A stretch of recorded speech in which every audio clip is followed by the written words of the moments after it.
نحمده ونصلي على رسوله الكريم بسم اللہ الرحمن الرحیم۔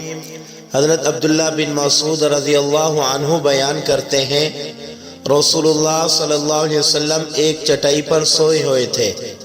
جب سو کر اٹھے تو آپ صلی اللہ علیہ وسلم کے جسم اطہر پر چٹائی کے نشان تھے، تو ہم نے عرض کیا، اے اللہ کے رسول صلی اللہ علیہ وسلم، اگر آپ ہمیں حکم دیں تو ہم آپ کے لیے آرام دہ بستر تیار کر دیں۔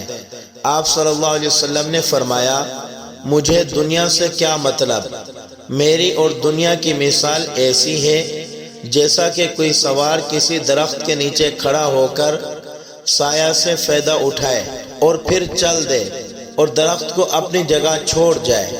تو میرے بھائیوں، دیکھیے رسول اللہ صلی اللہ علیہ وسلم کی دنیا سے کس طرح بے رغبتی ہے۔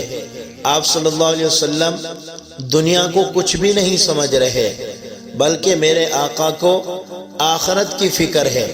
ہم بھی رسول اللہ صلی اللہ علیہ وسلم کے امتی ہیں۔ آپ صلی اللہ علیہ وسلم کا کلمہ پڑھا ہے، حضرات صحابہ اکرام کو ماننے والے ہیں۔ حضرات صحابہ اکرام کی بھی اسی طرح کی زندگیاں ہویا کرتی تھی۔ حضرات صحابہ اکرام دنیا سے محبت نہیں فرماتے، بلکہ دنیا کو کچھ نہیں سمجھا کرتے تھے، انہیں بھی آخرت کی فکر ہوا کرتی تھی۔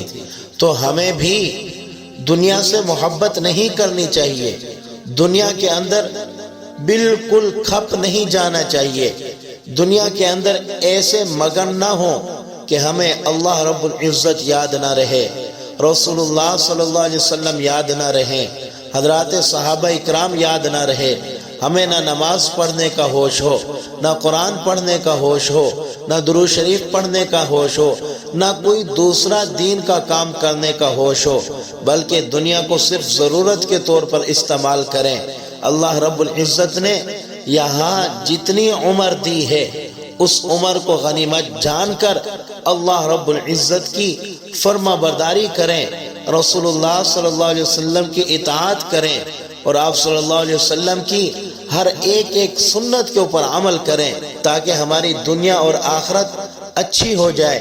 دعا ہے کہ اللہ رب العزت ہمیں رسول اللہ صلی اللہ علیہ وسلم سے سچی محبت کرنے کی توفیق عطا فرمائے، اور ہم سب کو آخرت کی تیاری کرنے کی توفیق عطا فرمائے، آمین۔